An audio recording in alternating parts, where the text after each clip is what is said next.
Hey guys, let me show you how I made these stickers. First, I designed in Design Space. I print them using my sublimation printer. Print them out using my Cricut maker on. I cut my Oracal 651 using a Cricut trimmer, scissors or trimmer, and I put a laminate sheet on the top of the Oracal 651. I run it through the laminating machine. Note, I only laminated one side. I used my scissors and cut away the edges. Attach my laminate sheet to my cutting mat.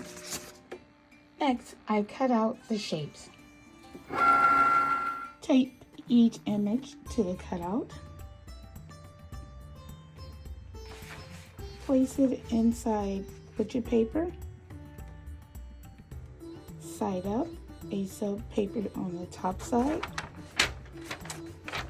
Close and heat. Let's use this tool and go ahead and pull off all the to reveal your design underneath. There you go, your homemade decal.